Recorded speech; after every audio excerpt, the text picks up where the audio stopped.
Hello and welcome to zoology Pathshala. आज की इस वीडियो में हम बात करेंगे इकोसिस्टम के बारे में। इकोसिस्टम क्या होता है समझ लेते हैं।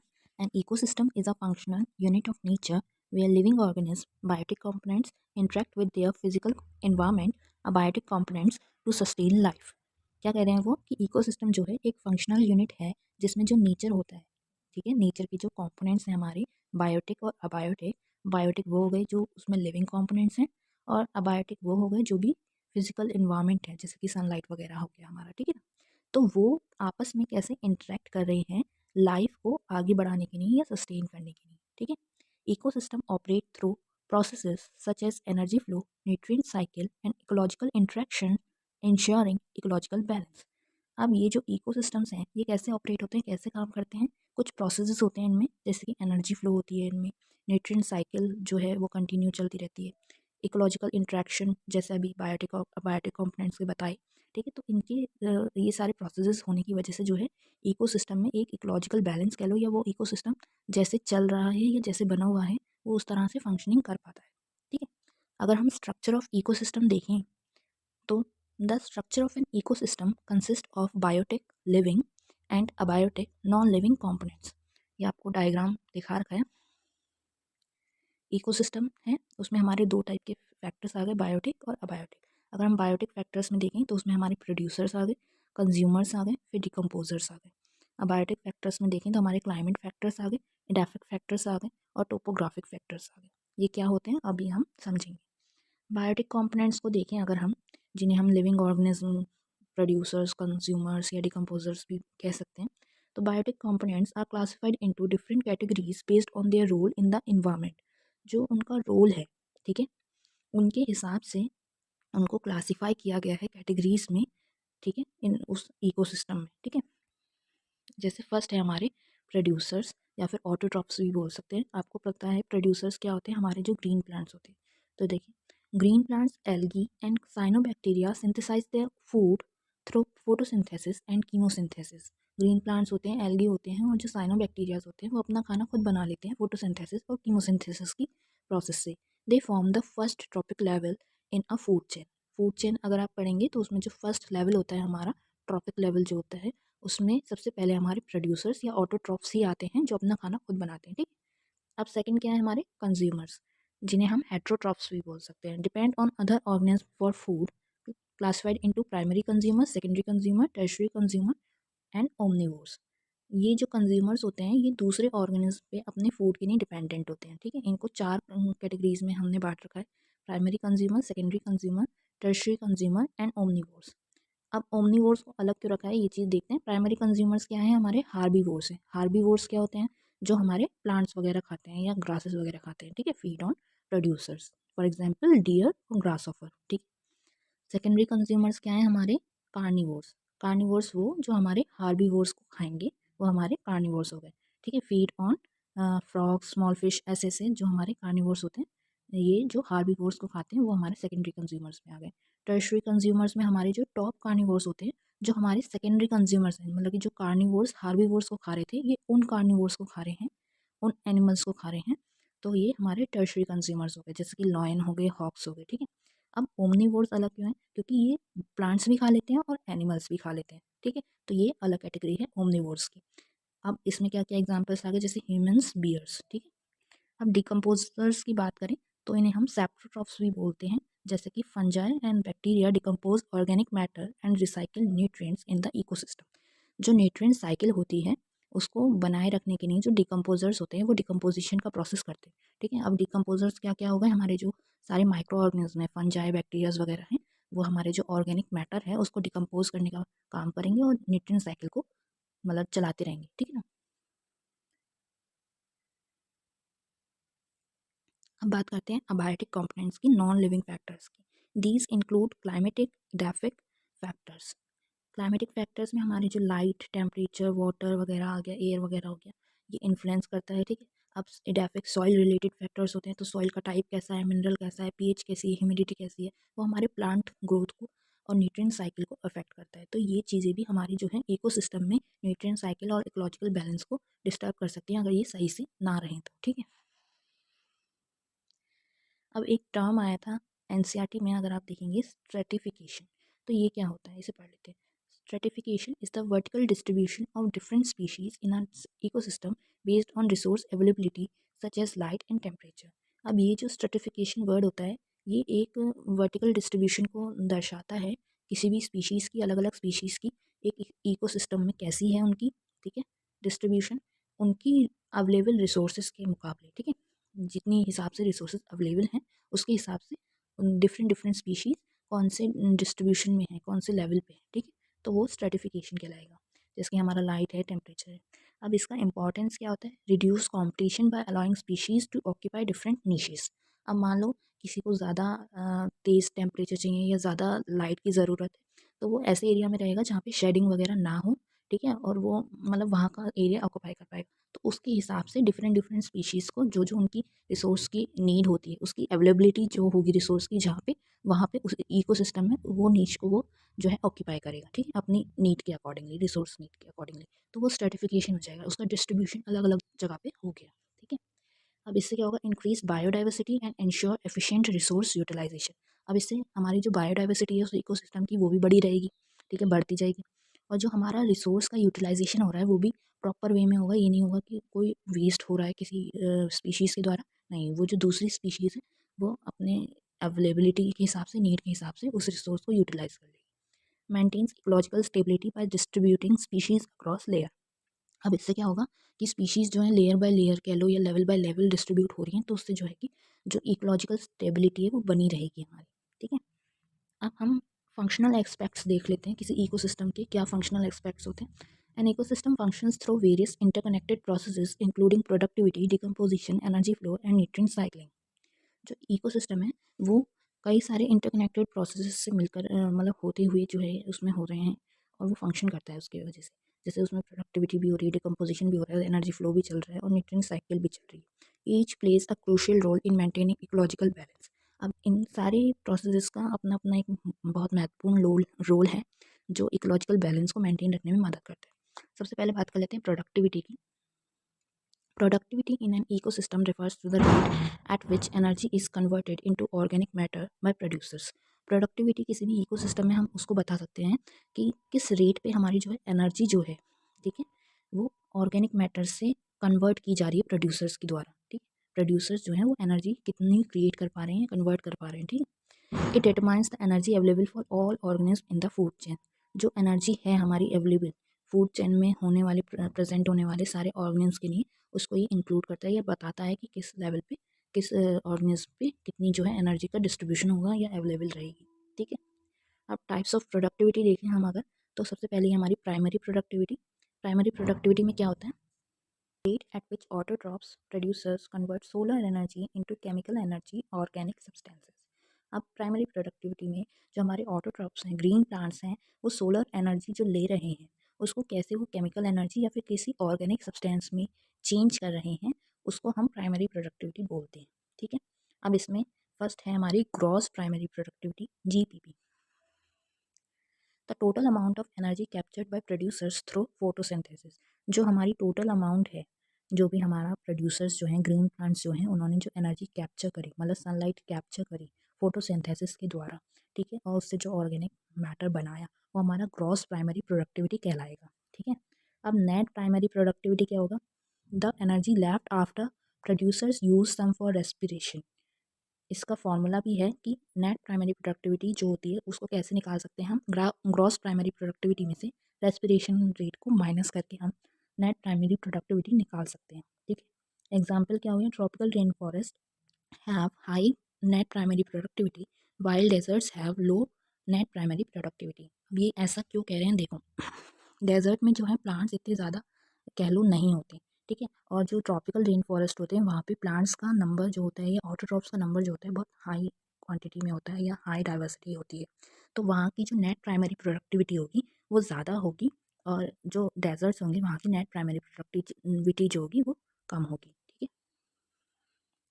अब सेकेंडरी प्रोडक्टिविटी की अगर हम बात करें, the rate at which consumers convert food into biomass. अब जो प्लांट्स को कंज्यूम कर रहे हैं और जो उन कंज्यूमर्स को भी कंज्यूम कर रहे हैं, सेकेंडरी और टर्शरी कंज्यूमर्स जो हैं, ओमनिवोर्स जो हैं, वो उस फूड को, जो उनको फूड अवेलेबल हुआ है, उसको कैसे वो बायोमास में या एनर्जी फ्लो में हमारा कन्वर्ट कर रहे हैं, किस रेट पे कन्वर्ट कर रहे हैं, वो हमारा सेकेंडरी प्रोडक्टिविटी में आ गया।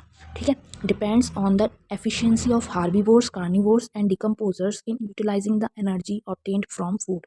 अब इसका जो लेवल होगा या जो मान लो जितना अमाउंट होगा, रेट होगा, वो किस पे डिपेंड करेगा, जितने भी हार्बीवोर्स, कार्निवोर्स हैं, डिकम्पोजर्स हैं, वो उस फूड को कितना यूटिलाइज़ कर पा रहे हैं और उसको यूटिलाइज़ करके कितना एनर्जी जो है वो बना पा रहे हैं, उसके बाद में भी एनर्जी जो है क्रिएट कर पा रहे हैं।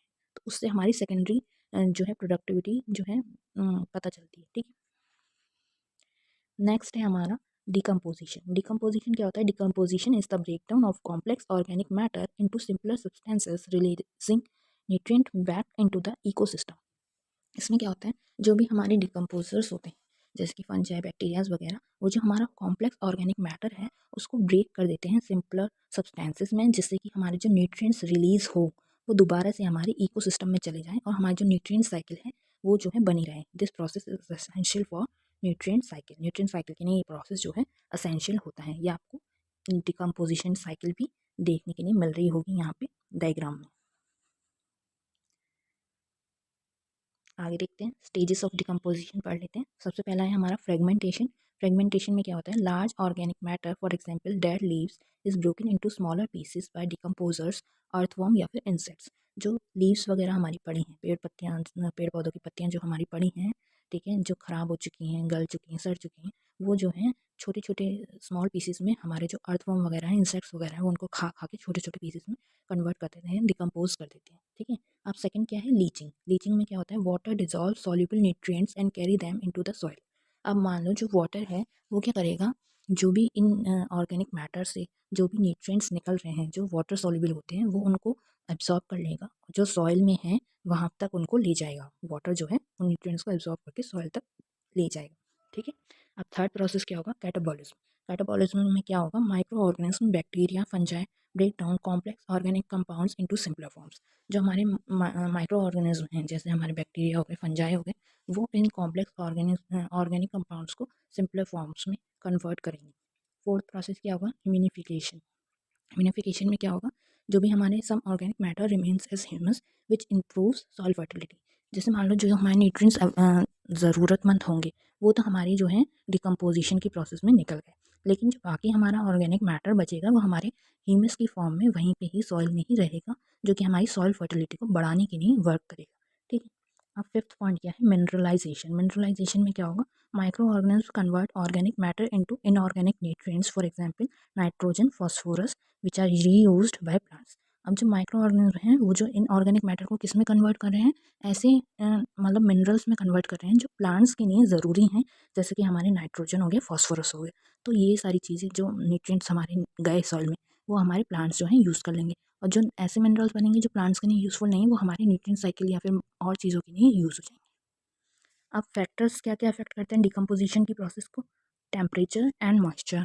High temperature and moisture accelerate decomposition. जो हाई टेम्परेचर होता है या मॉइस्चर बहुत ज़्यादा मात्रा में होगा तो उससे डिकम्पोजिशन का प्रोसेस जो है वो एक्सेलरेट होता है, चलता है या बढ़ता है। ठीक, ऑक्सीजन अवेलेबिलिटी क्या होता है, रिक्वायर्ड फॉर एरोबिक डिकम्पोजिशन। जो भी ऐसा डिकम्पोजिशन प्रोसेस होगा जिसमें ऑक्सीजन का ज़रूरत होगा, जिसे हम एरोबिक डिकम्पोजिशन बोलेंगे, तो उसके लिए हमारी ऑक्सीजन की अवेलेबिलिटी होना ज़रूरी है। ठीक है, थर्ड क्या है, केमिकल कॉम्पोजिशन। केमिकल कॉम्पोजिशन में क्या है, substances like lignin decompose slower then sugars and proteins.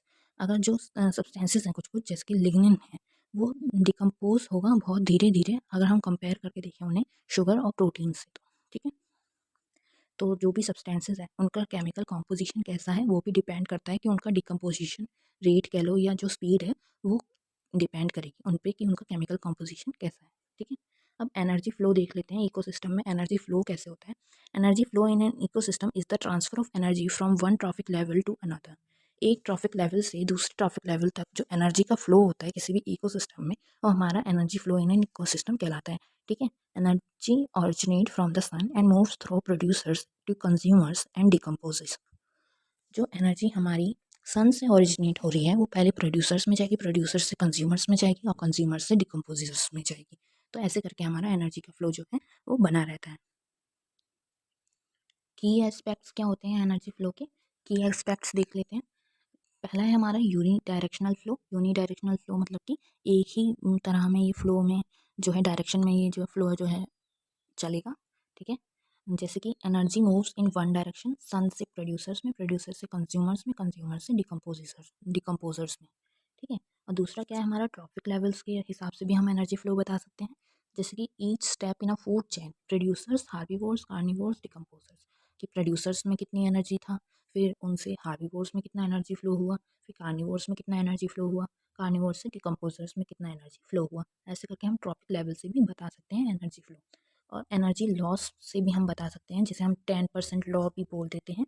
Eight each trophic level energy is lost as heat due to respiration. As per the 10% law, only about 10% of energy is transferred to the next level.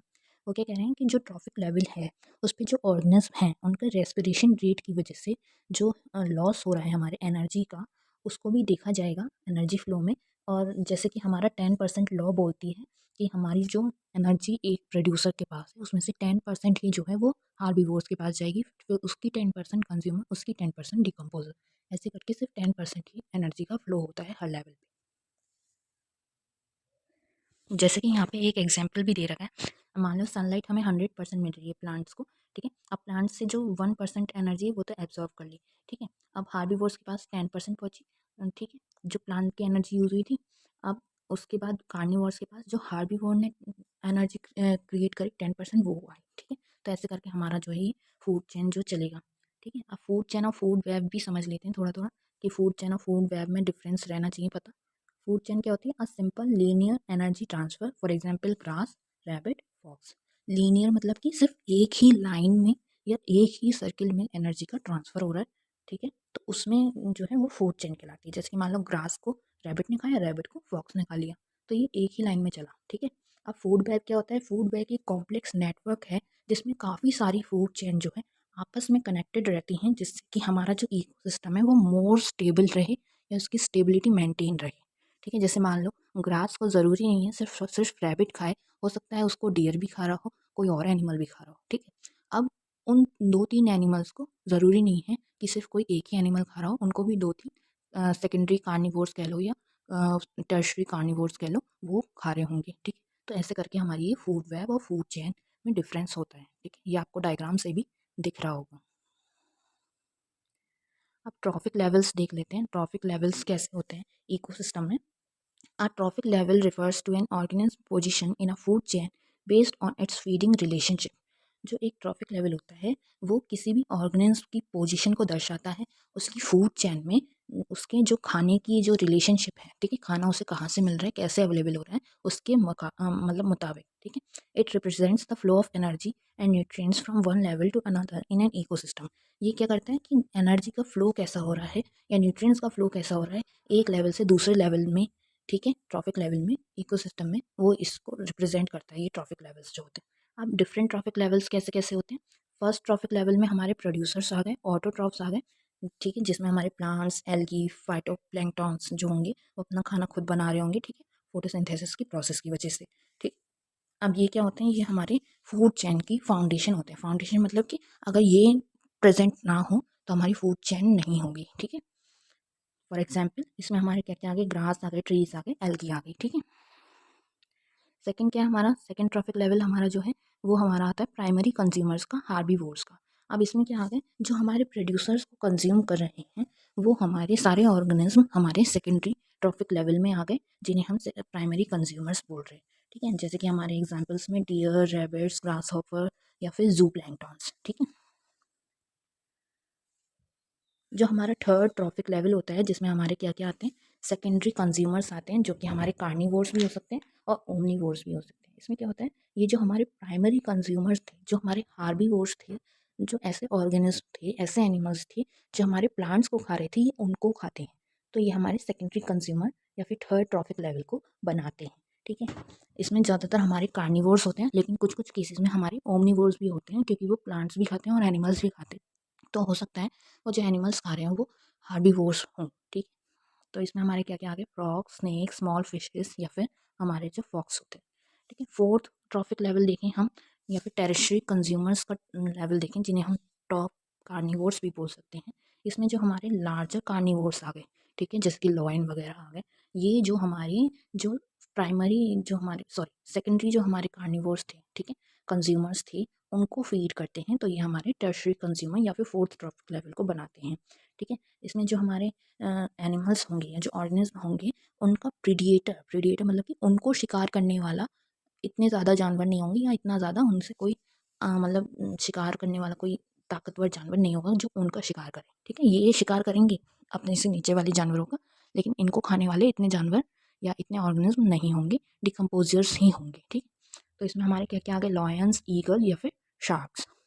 अब हमारा fifth trophic level क्या है, fifth trophic level में हमारे जो प्रीडिएटर्स आते हैं, apex प्रीडिएटर्स या फिर हमारे जो डिकम्पोजर्स हो गए, वो हमारे फिफ्थ ट्रॉफिक लेवल में आते हैं। Apex predators are at the top of the food chain, for example tigers, Orcus.